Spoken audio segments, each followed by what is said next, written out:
Hello दोस्तों, welcome to my class. दोस्तों, आज हम क्या पढ़ेंगे? आज हम पढ़ेंगे बायोलॉजी। कौन सी क्लास की? 12th क्लास की। कौन सा चैप्टर? जनन मानव जनन। मानव जनन में आज का हमारा टॉपिक रहने वाला है मेमोरी ग्लैंड, या इसी को हम क्या बोलते हैं? स्तन ग्रंथि।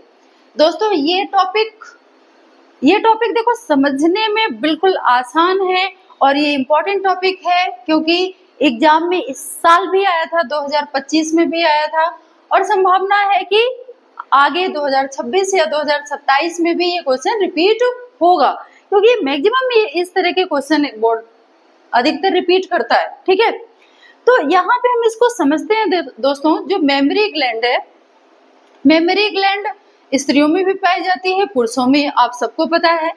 अब पुरुषों में इसका विकास कम होता है, कम सक्रिय होती है। कारण क्या है? पुरुष में गर्भधारण नहीं होता, वो बच्चों को फीड नहीं करवाते, इसलिए जरूरत नहीं होती। स्त्रियों में गर्भधारण होता है, बच्चों को फीड करवाती हैं, इसलिए ये आकार में बड़ी हो जाती है। इसमें पेशियों का, मसल्स का या वसा ऊतकों का जमाव हो जाता है, जिसकी वजह से इनका आकार बड़ा हो जाता है। अब अगर इसके बाहरी स्ट्रक्चर की बात करें तो इसके सबसे लास्ट में क्या पाया जाता है? सबसे आगे उभरा हुआ भाग, टोपी के समान संरचना, वो क्या कहलाता है? चूचक, या इसी को हम क्या बोलते हैं? निप्पल।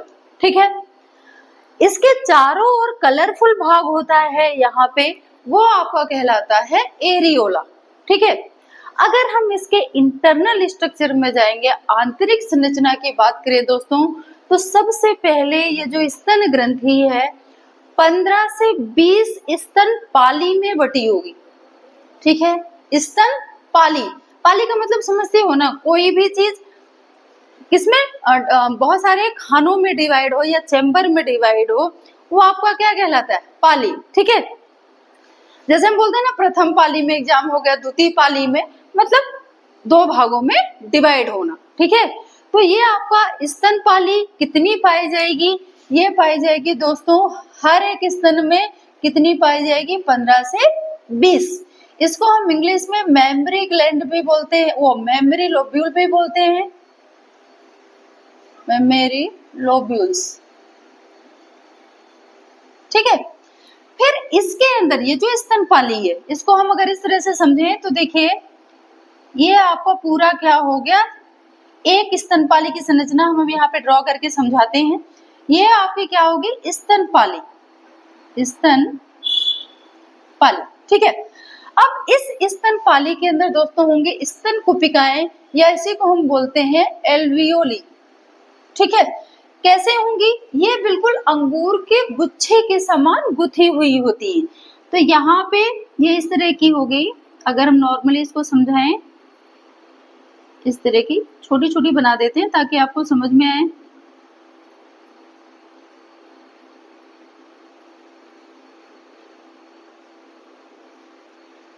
इस तरह से ये चारों तरफ पाए जाएंगे इसमें।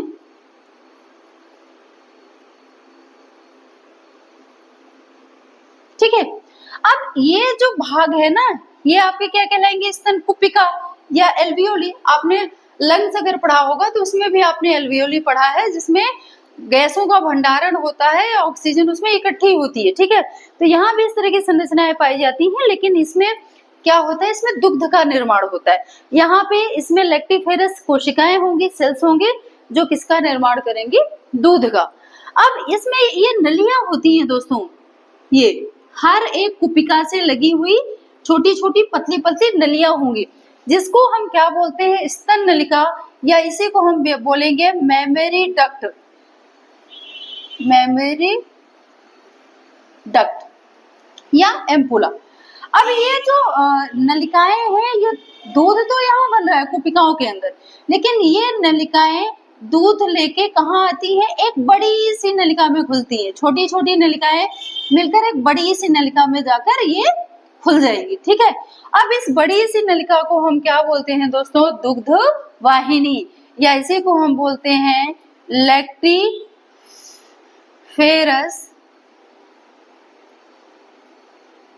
ट्यूब्यूल। ठीक है, ये समझ में आ गया ना। देखिए सबसे पहले क्या होगी, स्तनपाली, ये स्तनपाली होगी, 15 से 20 स्तनपालियां। फिर इसमें इसके अंदर क्या पाई जाएगी, अंगूर के गुच्छे के समान स्तन कुपिका या एल्वियोली, जिसके अंदर किसका निर्माण होगा, दूध का। किसके द्वारा, लैक्टिफेरस सेल के द्वारा। फिर ये दूध नालियों के द्वारा किस में आएगा, स्तन नलिका, मतलब ये दूध यहाँ से निकलेगा तो किस में पहुंचेगा, स्तन नलिका में या मेमेरी डक्ट में। अब ये सारी नलिकाएं एक बड़ी नलिका में खुलेगी, जिसको हम क्या बोलते हैं, लैक्टिफेरस या लैक्टिफेरस ट्यूब्यूल या दुग्ध वाहिनी। और ये जो वाहिनी है दोस्तों, यहाँ पे दूध लेके आएगी। ये आपका एरियोला वाला पार्ट हो गया, और ये आपका ये क्या हो गया, ये हो गया निप्पल। ठीक है, तो यहाँ पे एक छोटा सा छिद्र होता है जिसके थ्रू फिर दूध बाहर निकल आएगा।